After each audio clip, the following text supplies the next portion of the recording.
Edward Teach died on November 22nd, 1718, in a shallow estuary called Ocracoke Inlet off the coast of North Carolina. He was killed in close-quarters combat aboard a sloop after a fight that lasted less than 15 minutes by most contemporary accounts. The man who cut off his head was a British naval lieutenant named Robert Maynard, and according to several sources written in the years immediately following the encounter, including the account that would go on to define nearly every subsequent description of Blackbeard for the next 3 centuries, Teach's decapitated body was thrown overboard and reportedly swam around the vessel several times before finally sinking. Nobody recorded that as witnessed fact. It was legend, the kind of detail that accumulates around a man whose biography had already, within his own lifetime, become inseparable from the stories being constructed around him. The remarkable thing is not that people invented it. The remarkable thing is that it was almost unnecessary, because the documented facts of Blackbeard's actual 2-year career as a pirate are, in several respects, stranger and more coherent than the embellishments ever managed to be. Here is what actually gets confused when Blackbeard comes up, and it gets confused constantly across films, novels, video games, and history segments that present themselves as corrections while making the same underlying errors. The confusion is not primarily about dates or ship names or how many vessels he commanded, though those details are frequently wrong too. The confusion is about what Blackbeard was. What category of person? What his violence actually consisted of? How often it was deployed? What purpose the theatrical elements of his identity served? And why a man who operated as a pirate for approximately 2 years became the defining image of an entire era of maritime crime that stretched across decades and involved hundreds of individuals across multiple oceans. The slow-burning fuses woven into his beard before battle, the smoke curling around his face, the sulfurous haze that accounts describe as deliberately cultivated, were real. That part most people have right. What they have wrong is the interpretation. For 300 years, those fuses have been read as evidence of madness, or of crude psychological intimidation produced by a man who understood violence intuitively but thought about little else. The historical record suggests something considerably more deliberate. The performance was operational. It was designed, maintained, and deployed consistently, which means it was calculated, not instinctive, and the calculation behind it reveals a man who understood his situation with a clarity that the savage with a beard narrative actively conceals. That narrative is not a small distortion. It is a fundamental misrepresentation of what made Blackbeard effective, what made him dangerous, and what the period of Atlantic piracy he operated within actually was. Not a colorful interlude of maritime lawlessness populated by charismatic rogues with dramatic flags. Something more specific and, in several ways, more unsettling, rooted in the economics of colonial shipping, the aftermath of a major European war, and a legal framework that created pirates nearly as reliably as it prosecuted them. Understanding the difference between the constructed Blackbeard and the documented one does not make the story smaller. It makes it considerably larger. It connects a man whose historical career lasted 24 months to forces operating across the Atlantic world. Forces that produced not just Blackbeard, but an entire generation of men whose trajectory followed a recognizable pattern, from one kind of maritime employment to another, through a transition that the political economy of the early 18th century made nearly inevitable for a specific class of skilled workers with nowhere else to apply their skills. That is the story, not the fuses alone, not the 14 wives, a number that appears in a single source and has been repeated across 3 centuries without serious scrutiny, not the buried treasure along the American coastline, for which no credible historical evidence exists despite considerable effort across several generations of searchers. The actual story is harder to summarize on a trading card. It is also harder to dismiss once it becomes visible. Subscribe to this channel if this kind of ground-level historical work, specific, sourced, and resistant to the comfortable version, is what you want more of. Like the video now, before the account gets considerably more complicated. Because it will. To understand what Edward Teach actually was before he became Blackbeard, you have to start not with a ship, not with a flag, and not with the beard itself. You have to start with the War of the Spanish Succession, and with what the men who fought it were expected to do when the peace arrived and the contract dried up. Because the war created a supply of trained maritime workers that the peace had no economic framework to absorb. From that gap, that specific structural gap between wartime employment and post-war commercial shipping, came the golden age of piracy, the conditions that made Blackbeard possible, and the career that popular history has misread ever since. The War of the Spanish Succession ended in 1713 with the Treaty of Utrecht. 12 years of large-scale naval conflict across the Atlantic and Mediterranean, involving Britain, France, Spain, Portugal, and the Dutch Republic, came to a formal close through a series of negotiated agreements that redistributed territories, trade rights, and colonial concessions among the major European powers. What the treaty did not address, in any practical sense, was the approximately 50,000 sailors and privateers who had been employed across British naval and commercial operations during the war years. Privateers were legally distinct from pirates. The difference mattered considerably, and it mattered in specific ways that shaped everything Blackbeard and his contemporaries subsequently did. A privateer operated under a letter of marque, a legal document issued by government that authorized the holder to attack enemy shipping on behalf of the crown. The violence was licensed. The targets were specified. The proceeds were shared through arrangements that varied by commission between the privateer crew and the issuing government. It was a form of state-sponsored maritime predation, and it was, during wartime, an essential component of Atlantic naval strategy for every major European power. When the war ended, those letters of marque expired. The men holding them did not. Edward Teach, whatever his origins, which remain genuinely disputed among historians, with Bristol and Jamaica both appearing in the record as candidate birthplaces, had served in the war. The most credible accounts place him operating out of Jamaica as a privateer during the conflict's later years, working under British commission against French and Spanish shipping. He was, by that point, already an experienced mariner. Seamanship, navigation, the management of crews under pressure, the tactical assessment of other vessels. These were not skills he acquired as a pirate. They were skills he brought to piracy from a prior career in licensed maritime violence. That distinction is not merely biographical. It explains why the transition from privateer to pirate, for Teach and for hundreds of men in identical circumstances, was structurally straightforward even if it was legally catastrophic. The work was similar. The targets changed. The legal protection disappeared. And the economic incentive to make that transition was produced not by personal recklessness or criminal temperament, but by a post-war Atlantic economy that had sharply reduced demand for the labor category that men like Teach represented. By 1716, when Teach appears in the documentary record as operating as a pirate under the command of Benjamin Hornigold, an established figure in the Nassau-based pirate network operating out of the Bahamas, the conditions that produced him had been generating the same outcome for 3 years. The Bahamas, and specifically the harbor at Nassau, had become what historians sometimes call a pirate republic, though that term requires qualification. It was not organized governance.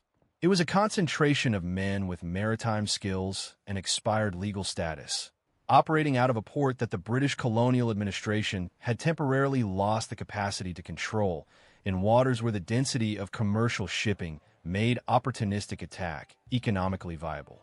Hornigold gave Teach a vessel to command. Teach demonstrated enough tactical competence that the arrangement persisted and expanded.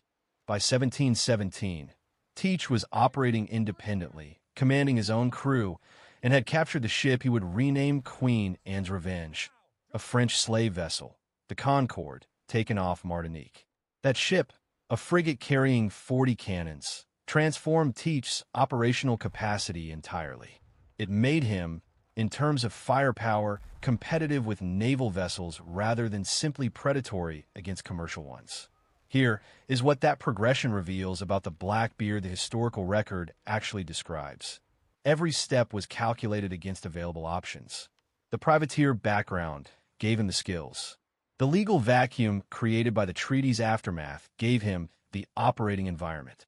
Hornigold's network gave him the initial platform. The capture of Queen Anne's Revenge gave him the force projection that made his name. None of this was random. None of it was the product of pure savagery.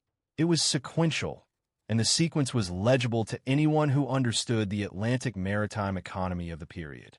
The violence was real. The historical record documents it.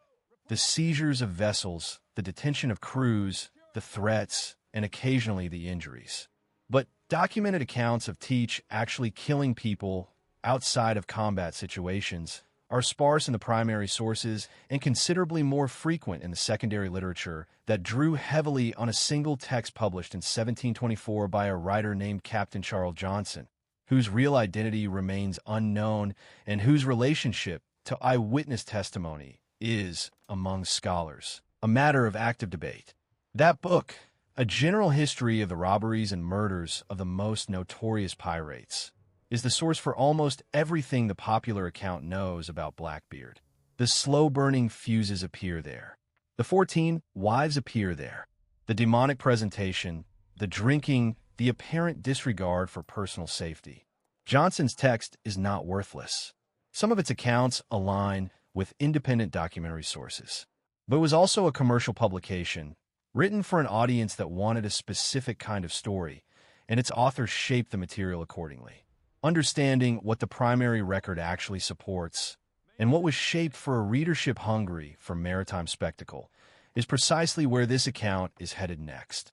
In 1717, the British government did something that the piracy historiography rarely emphasizes with sufficient clarity. It offered a general pardon.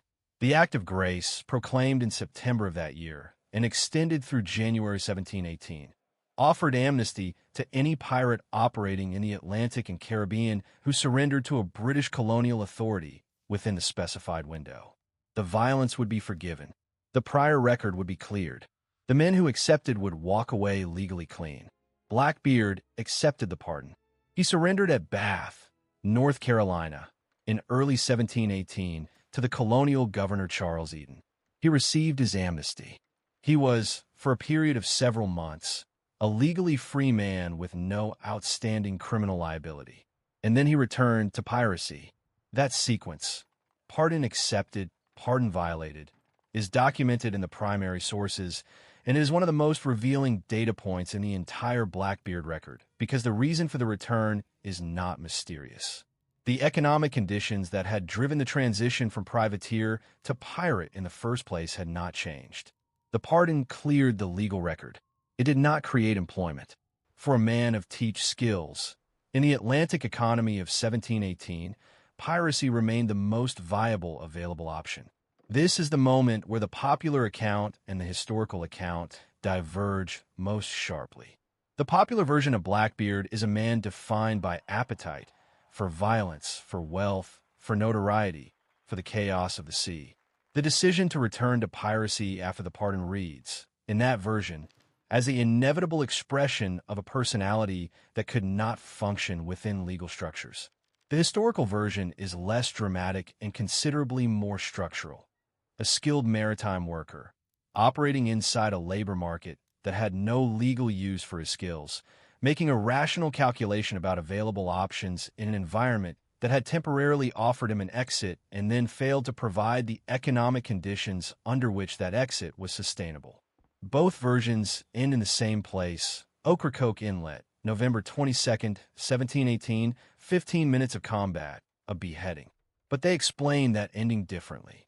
And the explanation matters because it determines what Blackbeard's story is actually about. The blockade of Charleston was Teach's most audacious operation, and it occurred in May 1718, months before the pardon violation. With a fleet of 4 vessels and a crew of approximately 400 men, he blockaded the harbor of one of the most important commercial ports in the British American colonies for approximately a week, seizing vessels entering and leaving, and eventually demanding and receiving a chest of medical supplies as ransom for hostages taken from one of the seized ships. The ransom demand was for medicine, not gold. That detail appears in the record, and has been largely overshadowed by the theatrical drama of the blockade itself. But it suggests crew welfare was a material consideration in how Teach conducted operations. The crew dynamics aboard pirate vessels of this period were, in themselves, substantially different from what popular entertainment has presented. Pirate ships of the Golden Age operated under written articles, internal governance documents that specified how prize money would be divided, what compensation an injured crew member would receive, what behaviors were prohibited aboard ship, and what the consequences of violation were. These articles varied by vessel and by captain, but their existence was widespread enough to constitute a recognizable pattern. Historians, including Marcus Rediker, have written at length about what these arrangements represented in the context of 18th century labor relations, not as romantic democracy, but as a specific contractual response by workers to the conditions of their prior legitimate employment, in which arbitrary authority by officers over seamen had been both legally sanctioned and routinely brutal. Blackbeard's crew signed articles. The division of plunder was governed by those articles, not by his personal discretion alone. His authority was real and was backed by his capacity for violence, but it was also constrained by arrangements that his crew had formally agreed to and could, in principle, hold him accountable for. None of this makes piracy sympathetic. The vessels seized were real operations disrupted. The merchants detained were real people frightened and financially damaged. The sailors held were real individuals put through experiences that range from uncomfortable to genuinely dangerous. The historical record does not support a rehabilitation of Blackbeard as a proto-labor activist. It supports a more accurate and considerably more complex account of a man operating inside specific economic and legal conditions with a tactical intelligence that the simplified version of the story consistently obscures. What changed between 1718 and the 3 centuries of representation that followed was not the primary record. What changed was the appetite of the audience and the willingness of successive generations of writers, publishers, and eventually filmmakers to meet that appetite with a version of the story that was simpler, more visually arresting, and considerably less interested in the structural conditions that produced the man being presented.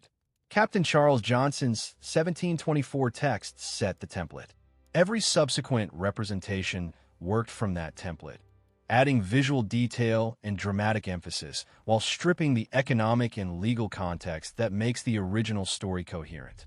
What survived was the smoke, the beard, and the flag. What disappeared was everything that explained why those things worked and what they were actually working to accomplish. That disappearance is not accidental. It is what happens when a legend becomes more useful than a history.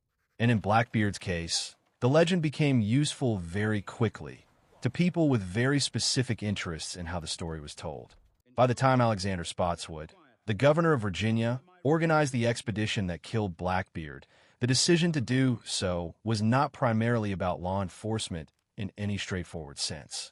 Spotswood funded the operation largely from his own resources, used naval vessels that were technically outside his jurisdictional authority to deploy, and sent them into North Carolina waters, a separate colonial jurisdiction, without the formal authorization that colonial protocol required. He then secured a colonial assembly resolution that provided retroactive legal cover for the operation after Teach was dead. That is not the behavior of a government enforcing an existing legal framework. It is the behavior of a colonial official who had decided that a specific individual needed to be removed and found the legal architecture to accomplish that removal after the fact. The distinction is worth holding clearly. Blackbeard was not killed because the law caught up with him.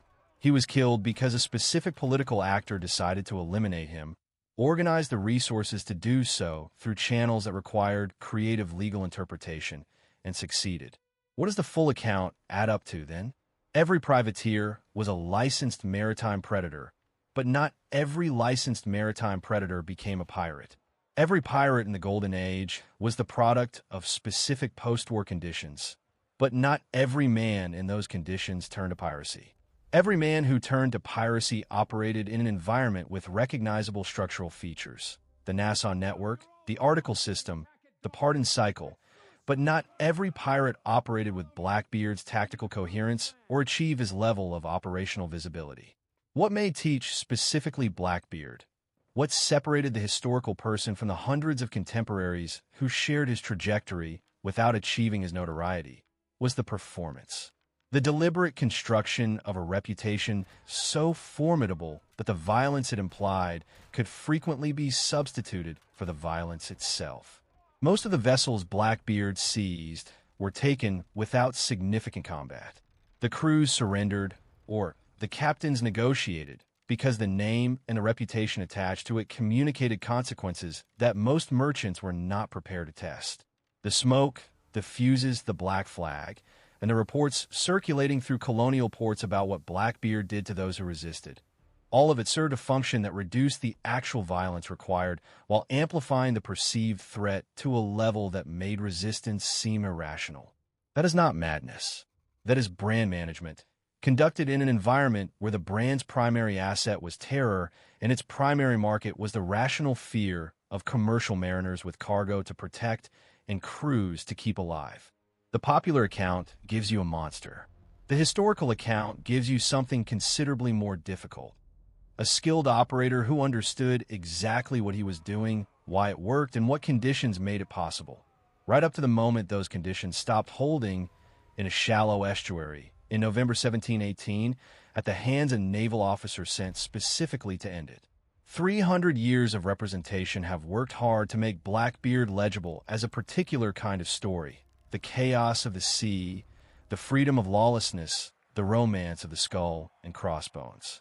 That version is not without its pleasures, but it costs something real.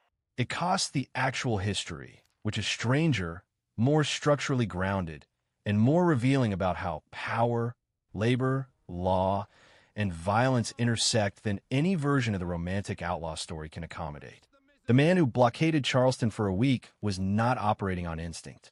The man who accepted a royal pardon and then calculated that returning to piracy was the more rational option was not driven by appetite alone.